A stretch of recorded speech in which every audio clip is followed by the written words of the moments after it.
everyone, and welcome to another episode of Stitching Tales. I am Johanna Lundström. And I am Malena Hjerpe. And today we're going to do a follow-up episode to a previous one, which was about our favorite sewing tools. And if you want to go back in history, you can go to episode 18, where we started talking about this particular topic. And we kind of realized, especially that I have so many tools that even though we spent an hour talking about our sewing tools, I still had like 4 or 5 left.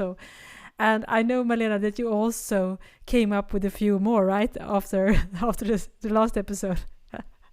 So yeah, I mean, some favorites and some I don't use that often, but are really good if you want to do this specific thing, and also something that I wish that I have next on my buying list.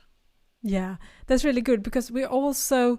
Yeah, sometimes you wonder, should we get those things or not? And it's also, when we talk about this, we're really interesting to hear your listeners as well, what your favorite tools are. And of course, you can always drop us a note on Stitching Tales Pod, our Instagram account, or on our YouTube channel, Stitching Tales Pod. So, Malena, I am curious now to know what is your another favorite sewing tool?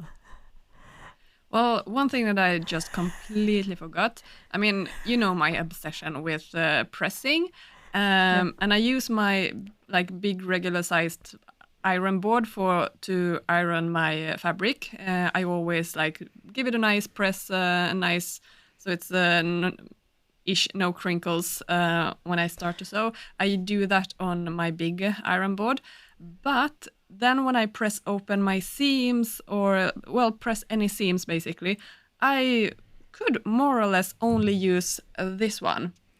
And this is actually it looks like a miniature of an iron board. It's basically for pressing sleeves, I think it's called like a sleeve pressing board or something. So it's I still have a price tag here. €1 had it was some secondhand shop or something. I think my mom actually got it for me. But it's like the perfect size when you just press the seams. Because you don't need full iron board. You can have this one, and also if you don't have like a full sewing room, atelier or something, this is such a space saver when you use it. So I love it. It's so convenient to actually get the garment up a little bit as well, not just flat on the iron board, but you have it a little bit elevated, and also when you press, for example, kids' trousers, it's so convenient to just pull the trousers on, put the leg on, and press the seam. So I love it. I actually have 2 of them. You can't have.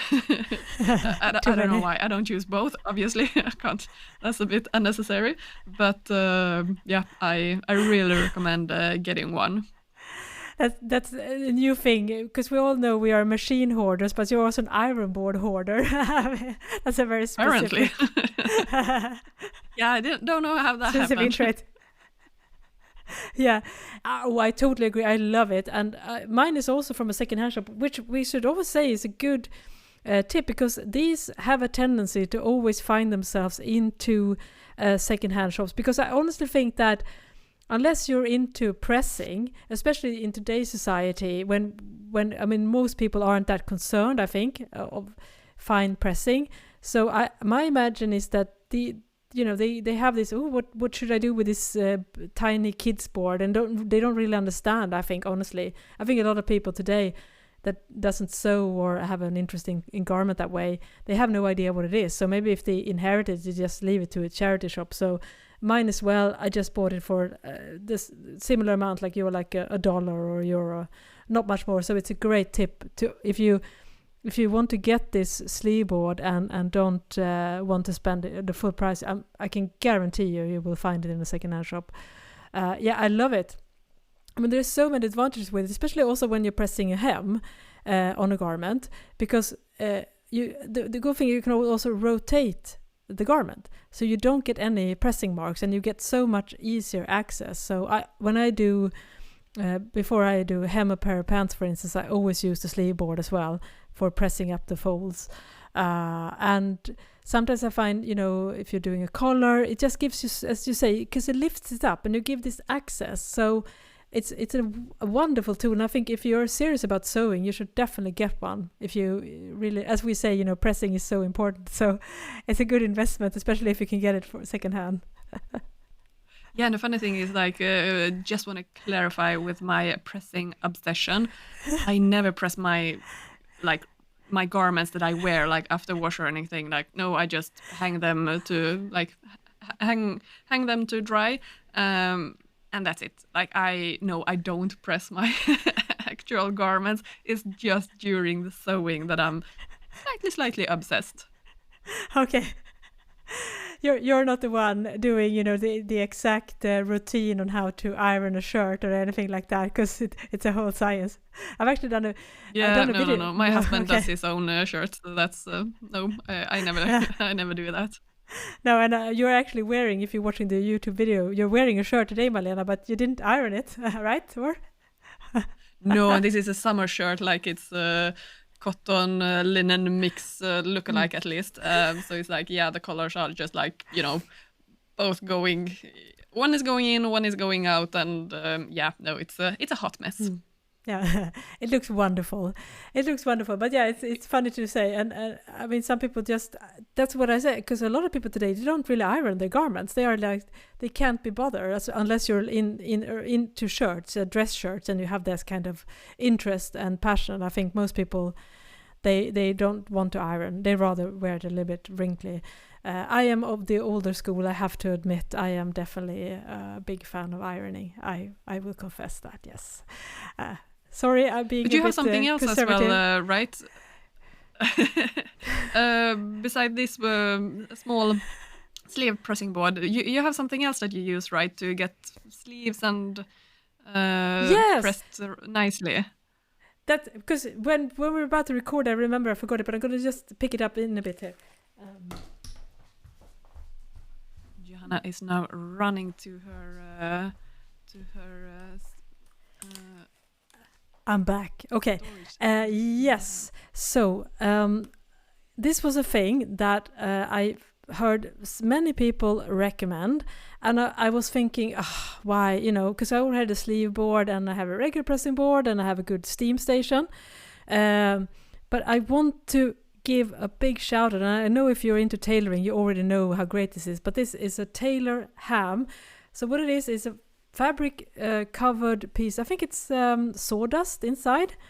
So it's basically just a little. It's round and it's shaped, and it's primarily, I think, for pressing the sleeve openings, the sleeves when you're doing tailoring, because you can shape the garment so you get this nice kind of sleeve cap shaping using this. But what I discovered is that it's absolutely fantastic for a lot of other things as well, because of the round shape, you can use it, for instance, when I am pressing darts. It's absolutely wonderful because it just smooths out everything. And just like the sleeve iron board, it has this, it's so tiny and narrow, so you get so much better control using it.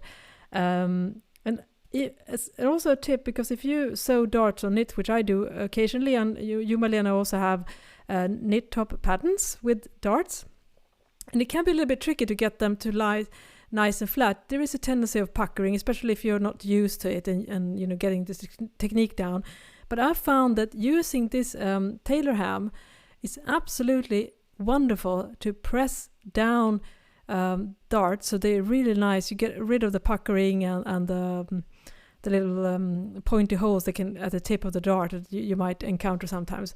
So I definitely recommend it. It's not very expensive, and I'm pretty sure if you have some sawdust at home, I don't know why, but I'm sure you do, you can probably make this yourself in a very quick manner. But I bought mine. It's nice, like cotton flannel fabric, I think, and then the sawdust inside. So yeah, tailor ham, total worth the investment, even if you're not doing serious tailoring. So yeah, because as we say, you're pressing, if you get the right tools for pressing, you have a good iron, you have good technique, your garment would just look so much better. So yeah, that's my first tool. That was a I think I bought it maybe 3 or 4 years ago, so it's a relatively new purchase. But I should have listened to people who said get one before that.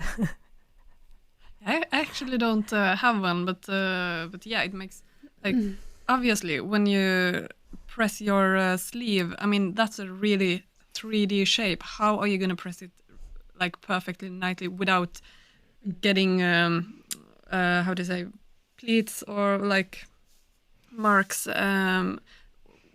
if you just have it flat on the table. So it makes total sense to have to press it on a 3D shape that instead. So that is definitely on my wish list. Yeah, get one. And also I think maybe I could be wrong here, but maybe someone who is more into the scientific stuff, but because the fact that it has sawdust inside, I think sometimes just like all the pressing board that was made of pressed sawdust, there is a added effectiveness of the fact that you're pressing towards this cellulose material. I find that it gives a nicer result than today. A lot of pressing boards are just made out of like metal with a mesh inside. They don't have the added sawdust or wood material, and I find honestly I think I get better result using wood than the modern stuff. Yeah, no, with the steam and everything. That also there is a reason why it is flannel fabric, like a little bit softer. It's not like a flat cotton fabric. It actually has a little bit like 3D structure almost. Like it takes the heat, the moisture, the everything. Like it's there's a reason why, and the sawdust is actually it's really doing its work as well. With the you're supposed to use steam when you use it. So yeah, there's a reason behind it. Oh, that's good to hear. That my hunch. Thank you for explaining this. So, Malena, do we have another favorite? Well, this is not a favorite of mine, but I really recommend because I don't so much with woven these days. But if you do, and if you want to make your own bias tape, I really recommend this little tool. I don't know. Do you have a name for it, Johanna? I think it's called the binder folder. So it's basically a little metal tool where you insert bias tape unfolded, and then it automatically folds. So we're both holding up one each here. It's very easy because you just pull the unfolded fabric, and then you just iron it or press it at the other side. So you get this perfect like fold two sides, and and it comes in different sizes. Yeah, no, of course. It's really yeah, it's so convenient because as you said, you just put in the tape and then you can pin it down on your pressing board, so it's just like easy to pull, and then you go with your iron behind it and it just folds in the edges, so it gets like perfect. Like don't do this by hand by yourself. Like this little tool is so convenient if you want to do your own bias tape, or it doesn't even have to be your own bias. I mean, just along the grain line. Because if you do so with woven, and you can get so nice finishes with the bias tape, or with any tape if you use the shell fabric. So you don't have to buy that specific bias tape. You can make it yourself, and there are great tutorials if you just Google it, like how you cut and so. So that one I can really, really recommend if you sew or if you want to sew with a bias tape. Like it's so much easier to than to by yourself fold and measure. Like you're not gonna get even edges, but this one is a little bit miracle worker.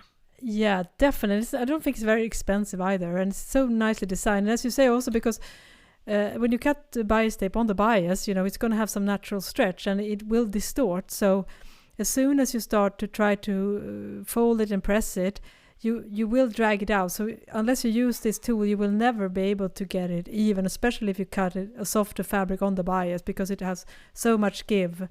I totally agree with you. And also, it's so nice because even though you can get bias tape pre-made. At least here in Sweden, I would say that they suck, honestly, because there are basically just two versions. Either it's a really stiff, rigid, like really cheap cotton, or they use this polyester satin that again feels a little bit cheap. Whereas if you use, say, if you have as Malena said, your self fabric, or maybe you have some scraps of a silk fabric or a soft cotton fabric, it's just different hand. It just, if you want to do like Hong Kong finishers where you, for instance, enclose the seam allowance using bias tape, which is a beautiful high-end technique. If you buy pre-made, honestly, at least here in Sweden, I'm not saying it's the same in other countries, but it's going to cheapen the look if you use pre-made bias tape. That's a hill I am ready to die on because it's just I've never encountered good quality bias tape in a Swedish fabrics shop, unfortunately. Yeah, and it's so convenient that you can make your own, because then it's like the exact right color, the same hand feel, like it's gonna wash, like it's gonna age the same way as the fabric is. So that one I really recommend. Was that on your favorite tool list as well, or? Yes, because I just came to think of, because now I'm holding up a smaller version than Malena showed, and this one I just want to give like a bonus tip, because last week I worked on my jeans sewing course, and one of the things that I do, of course, is making belt loops. And if you have a cover stitch machine, because in the garment industry the belt loops are done with a cover stitch machine. So you stitch 2 rows and then you have the loops on the other side that covers the fold.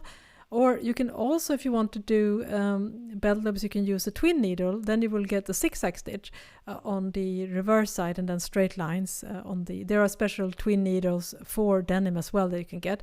And so this one, which is narrow, it has the exact same width as a finished belt loop. So what you can do is, if you can actually cut strips and then just like you would do with bias tape, you can just fold in the rectangle of the denim, press it, and you get like pre-made super crisp belt loops, just the right width and super sharp. So that's an additional way of using these bias tape without using fabric cut on the bias. So that's a tip. And I'm going to show, we of course on our Instagram account, Stitching Tales Pod, we're going to upload some pictures, and I will show you this how the belt loops way of doing it as well with the bias binder. And I think this is really good to know as well when you sew, that everything is not just done by your hand to get like a nice even finish. For example, you showed just recently, I saw you put it up on Instagram, a reel where you made pockets, like a back pockets on a pair of jeans. Like you actually use the pattern piece, like you trim away the seam allowance and then you use it as a, what do you call it in English? Press template. So it's like a cardboard, it's different template, paper. Yes. Yeah, exactly. So. So yeah, you fold the seam allowance edges towards that template, and then you get like the exact, really so crisp edges. So like you are allowed to use these kind of helping tools to actually get like the real nice clean finishes. So don't think that you have to do everything by freehand, so to say. Like these tools are really like so helpful to get that really nice finishes. Yeah. What else do you have on your favorite tool list? Yes. So another tool that I'm a big fan of, which I wanted to talk about last time, but we didn't have time because we went over an hour. Now what I'm holding in my hand now is a seam gauge, and in Sweden we call this fificus. But what I'm holding is a metal seam, and it's so hard to explain. Again, we're gonna post this on our Instagram account, and of course, if you watch the YouTube version, you will see it. But this one has the most common distances when you're sewing. This is a metric system, so it has 1 centimeters, 1.5. It has 4 centimeters, 2 centimeters, and 6 centimeters. So it covers all So in instance, if you want to add seam allowance on a sewing pattern, you use these, and it's so easy to add the seam allowance because it has the exact, it's like cut in the corner, so you can just follow it. And this is very, very common in Sweden. And I'm going to hold up another version now, which I think is more common in other countries, which has this slider. But I find that so flimsy compared to this one, metal. And the one I'm holding in my hand, I bought at Self-Made, which is a big brand store that is available in all around Europe, I think. So it's pretty accessible. And I'm sure you will find similar ones in empirical measurements. But what I love about this one is that it's done in metal. It's not plastic, because when you're doing some pressing, right, you don't want to mess around with too much plastic, because heat, plastic, kind of a risky combination. And trust me, I've done it. It just happened this weekend because I couldn't find this seam gauge, so I ended up using measuring tape. Big mistake. So this is again what I love about this. It can touch a little bit of metal, and I won't have like melted plastic on my iron or my iron board. So yes, seam gauge, love it, in metal in particular. It's so funny that you bring that up, because I have one as well. Mine is in plastic. And I haven't used it in years. But yesterday I did I sewed a t-shirt, and I wanted to like be really like exact with the hem.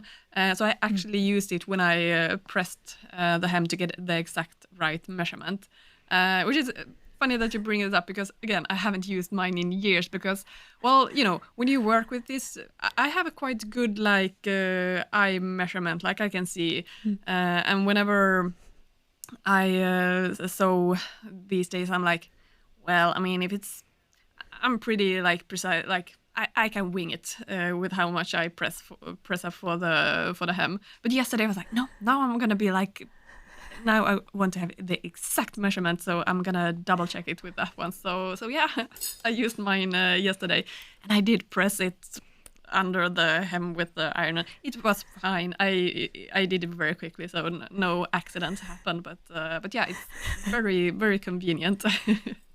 Yeah, it is, because the cutter, the corners, it's sharp, so you don't have to gauge and to find that line where the exact measurements, because since all these corners are the exact, so you just have to align it with that corner. So the as you say, the hem will start and finish with a clear corner, instead of having to figure, where is that tiny line over there, and you try to like look up close. So I know that this is more common in Europe, I think, unfortunately, than in other parts of the world. But I've seen it on Amazon as well, as at least the plastic ones in empirical.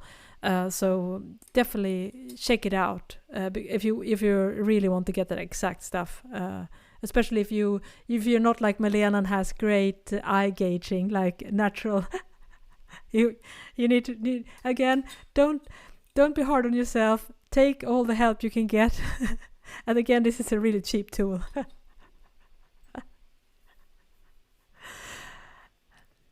So do you have any more stuff? Do you want to share, Malena? I have one last thing. I don't have it. This is on my wish list as well. It's instead of like when you do markings. To be honest, I'm really like, I use whatever I have handy, you know, when I do markings. I actually also sometimes use like, you know, a regular pen, blyertspenna, what do you call it? Pencil? Pencil, yeah. Yeah, when I draw, I mean, it's on the inside, and obviously I'm gonna like, you know, check depending on what color the fabric is, if it's gonna be see-through or not. But I'm pretty like, yeah, whatever works. But I really would like to buy one of these instead of having like a regular tailor chalks. Like it's like a small plastic thing instead that has like this chalk powder in Yeah. it, and it has a small wheel at the end. So when you pull the fabric, like the wheel is spinning and leaving small traces of this powder. So it's like really convenient to draw, and it gets like really nice line. And do you have one, Yes. Johanna? So Do you have one of these, or? This is called a charcoal liner, clover charcoal liner, right? Exactly what you say.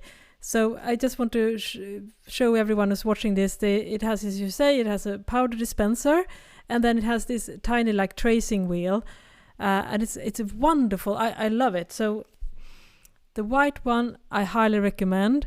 It also comes in colors, but then you have to be careful because I found that it can get stuck inside the fabric and cause some miscoloring. So I only feel confident in recommending the white one. Clover tracing wheel, yeah, it's much more precise than chalk. Yeah, because when you chalk, you need to press it down a little bit, and like the fabric gets pulled out a little bit as well when you draw it. But on this one, like you don't need to add any pressure basically to the fabric. And then I haven't seen like that as a. It looks like basically like a pen, but I've seen like more. I'm gonna see if I can find some pictures of it and add it on our Instagram account. But I've seen different variations of it. But those seem like really handy tools when you want to draw on the fabric. So that is definitely on my wish list. Yeah. Do you have more things that you like?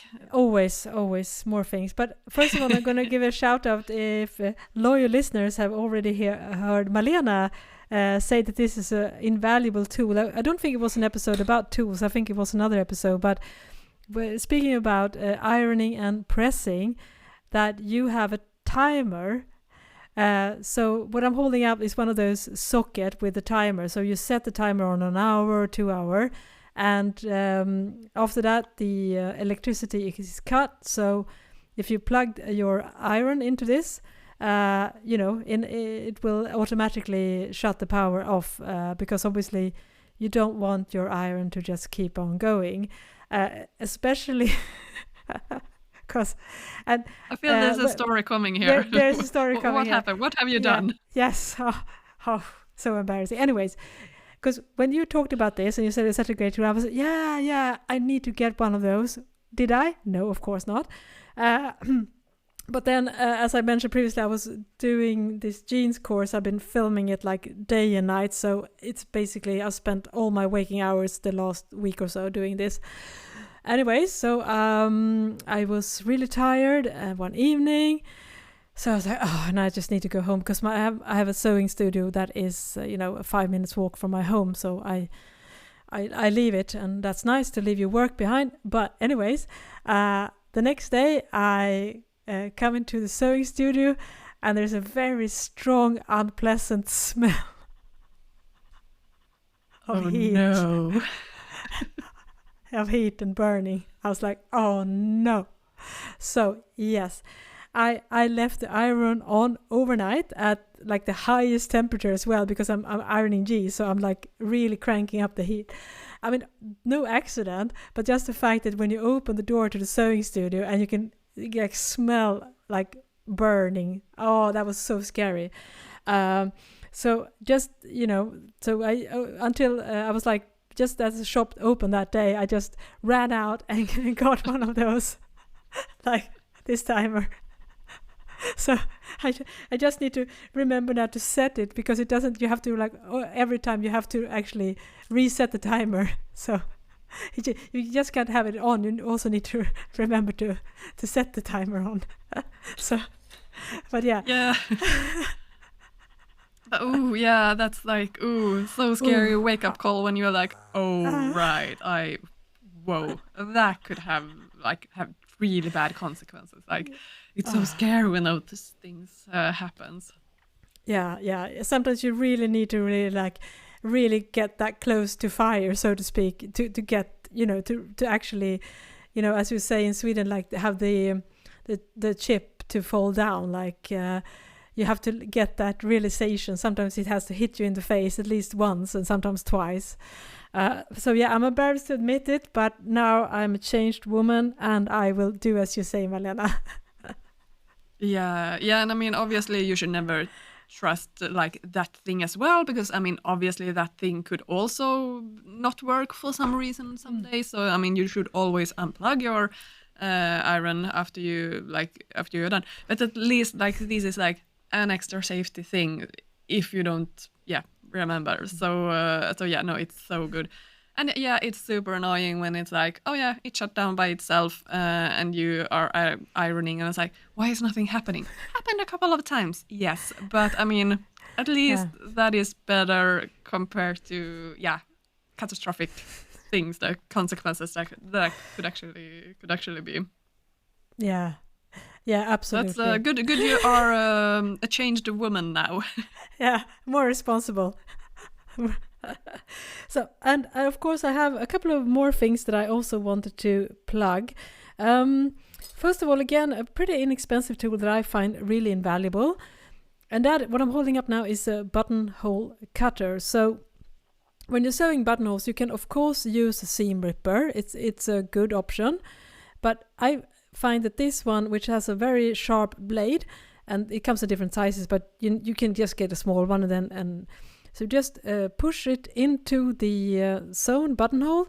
If the fabric is heavy, you can use a hammer to just hammer it down. And you get this really crisp, exact thing. Because obviously, if you're using a seam ripper, what you should do is you put pins at both the ends of the buttonhole, so that and then you cut the seam ripper to half of the opening, and then you go to the other side and half opening. So you can definitely do it, but a seam ripper tends to get quite dull, whereas a buttonhole cutter, it's much, much sharper. So I've pretty much stopped using a seam ripper unless it's a very tricky fabric. So, and this again is very inexpensive. This is the Clover brand. I think it's a good quality brand. Maybe it's Japanese.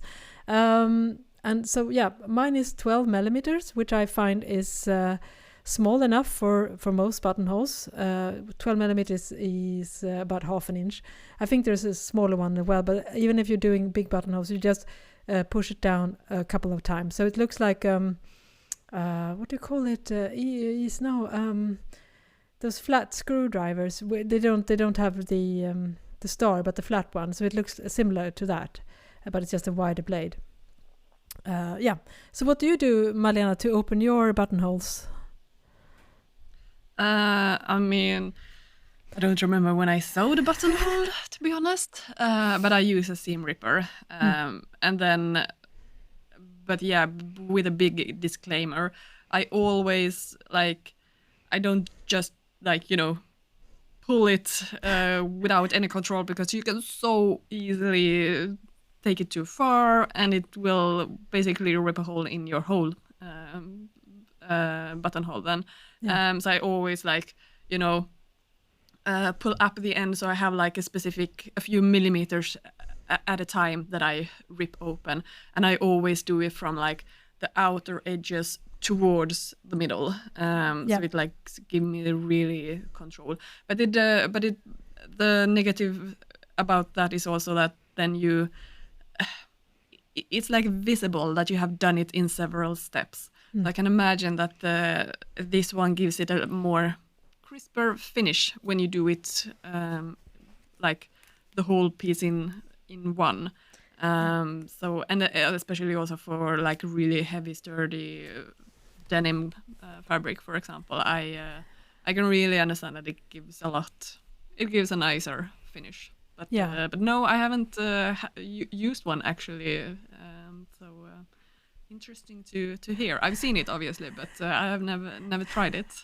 It feels like a woodworker's tool, basically. That's exactly the word I was looking for. Exactly, that kind of woodworker's tool. Exactly, that's how it is.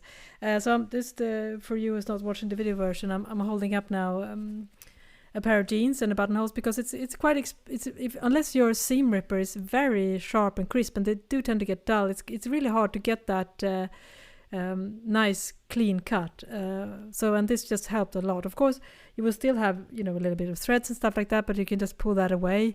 But the cut is so much cleaner and so much more controlled. Yes.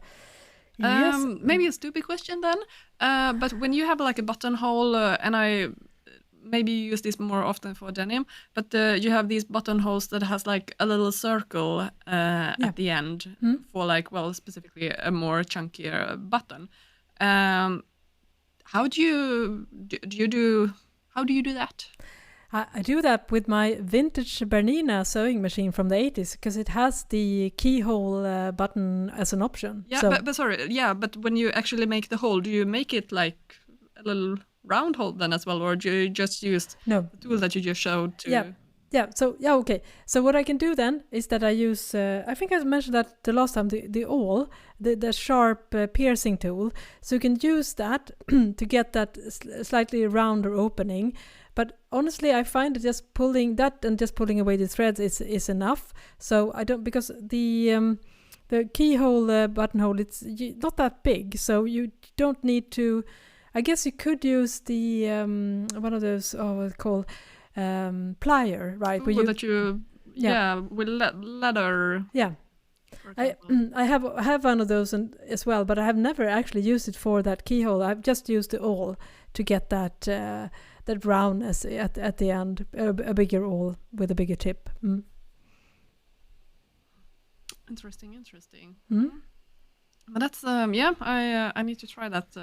Next time I do a buttonhole, I will try to get my hands on one of those and make it as you should. And honestly, we all want to avoid making buttonholes as much as possible, right? I mean, it's not the most enjoyable thing. No, and if you ever do a buttonhole, obviously this is a time that you should always do a test before you do the actual buttonhole on your real garment. Like that is, I can't stress that enough. Like always do 1 or even 2 buttonholes, so you see that they become exactly the same size. That always do a test. Yeah, absolutely. What do you have next on your favorite tool list? You have more gadgets than me. More gadgets. It's a never-ending well, and I have 2 things. The first one I'm holding up here is a notcher. What is it called, Malena? It's a little plier tool which we use to cut the markings and the notches on a sewing pattern. So it cuts away a tiny snip. Because we often talk about this, Malena, that we like to rather use a scissor to mark notches rather than, doing some cumbersome other marking techniques or using a pen, for instance. Especially if you're working with woven fabrics and knit fabrics as well. If you're able to cut small enough notches into the seam allowance, I think it's a way lower. But of course, the problem when you're using a sewing pattern in paper is that to cut the notches.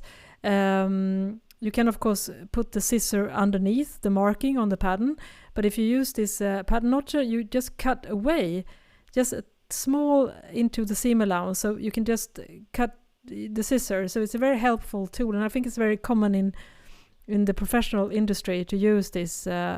So again, not necessary by any means, but I find it super helpful. So I always notch all my sewing patterns, unless it's in tissue, using this little notcher. And it's so convenient also if you have like a more sturdier paper for your pattern, that if you do the notches in that way just on the paper, but then you actually, I mean, as you said, it cuts out a little space. So then you can also like draw the notches in that space when you mark your pattern. Yeah. So it's really, I don't have one, but I've seen it and it's like, it feels fancy. Yeah, it feels fancy. It's not expensive, but it definitely feels like you're going pro. You brought exactly a pro feeling. Yeah, so this is a very inexpensive way to feel a little bit more professional about your sewing. And you bring up a great point, as you say, Malena. It's just as good as for pen marking, because I think it's a couple of millimeters, so it's very small, but it's enough for the tip of the pen or tracing pen to get inside that little space. And you can, but depending on how deep you cut, you can make small notches or larger notches. I think the depth is about less than 1 centimeters in total, so it's not very deep. Yeah, great little tool. And my final one is not actually a sewing tool, but but it's a good thing to have, and that is I'm holding up now a good old lighter. Is it called? Yeah. So I think it's called. Is it called lighter in English? Right? When you. Yeah, I think so. Yeah. So. There are two great things to use this for, and this is one of the old school way of figuring out what type of fibers or material is in a fabric. There's, depending on if you have access to a fabric where you have no idea of the content of the material, is it polyester, is it wool, is it silk, is it rayon, is it cotton, and that's really, really hard to figure out sometimes. But what's so fascinating is that there's every type of material will behave differently once you set it on fire, so to speak, or expose it to heat. So, for instance, if it's wool, it's going to behave in one way. If it's plastic, it's going to get hard and like curl up. And at least in older sewing books, there's a guide. So we can get an exact idea of, depending on how it should smell, how it should feel, how it should behave. Of course, some materials will not even set on fire; it will just slowly melt. So that's a really good, I think, a bit of a forgotten method to figure out the material in a fabric. And that's one way. But the good thing, as I said. It melts plastic. So what I'm holding now in my hand is some polyester velvet ribbon. And if you have any type of cords or ribbon that is made out of synthetic, you might not want to, it's going to be difficult to finish the edges, right? If you have a cord, for instance, if you're sewing a jacket or a hoodie and you have cords and you don't want them to fray, if there is a synthetic material, you just enclose it with, just gently burn the edges of the. So then if you just do it, I'm going to hold it up now. Just a quick. This you can't see it, but it has this hard edge now, and it won't fray. So that's a really good tip if you want to do any type of decoration or add. And as long as it doesn't work on cotton, obviously, because that won't melt. It's a really good tip, I find. Yeah, that sounds very convenient. Then you don't have to zigzag the edges, and it will be basically invisible. Like you can't really see it with your eyes. Yeah. So I think that was about it for mine. Probably we can do a follow-up episode, but we do have a few things. First of all, we would love to hear if you have any favorite sewing tools, or maybe you have some that you really want to get. So please share either on our Instagram account, Stitching Tales Pod, or our YouTube channel. And also, we want to do a Q&A episode. So if you have any questions that you would like to hear my and Malena's take on it, we would love to hear that. And again, of course, you can comment on the channels that I just mentioned, but we also now have an email address, which is stitchingtalespod in one word @gmail.com. So if you don't want to do it on social, you can also, of course, email us. So if you have any questions, it can be about sewing, maybe about running a sewing business, anything. We just love to get questions, and we would do our best to answer them in a clear manner, hopefully. And also we have another announcement as well, Malena, because this is in the summertime, so we're gonna take a little summer break, right? Yeah, exactly. We need a little holiday to enjoy the summer here. Yeah. And before speaking of summer, I have a little bonus tips. It is sewing related, but it's not a tool. Have you seen? There are 3 new series about designers that I just binge watched 2 of them, and I'm starting the 3rd one. Becoming Karl Lagerfeld and Cristobal Balenciaga. They both are at Disney Plus, I think. Yep. And on Apple TV, it is The New Look. So, I mean, I am like drooling over these series. Like, amazing, especially the Christian Balenciaga. Is like the knowledge he has, the technique he does is just like, oh, it's so beautiful. I mean, it's not documentaries or anything, so it's like it is fictional based on real events, basically. But it's just, oh, it's eye candy all the way. So if you were wondering what to watch this summer, I highly recommend these three series. And I hope that this is a trend that, like, okay, we are going to see more about, I mean, Coco Chanel is obviously also, they talk a lot about her in these series. But I hope, like, she will get her own series as well. I wish, fingers crossed. Yeah, that's such a good Have you watched any of them? Yes, I've watched Becoming Karl Lagerfeld, and that's interesting because it's a little bit gossipy as well. It's more of a, it's so I'm really curious about the other two, the Balenciaga, and I'm really, really curious. And I think also, which is speaking of women, there's a new documentary about Diane von Furstenberg. I also think it's on Disney Plus. I'm going to check it out.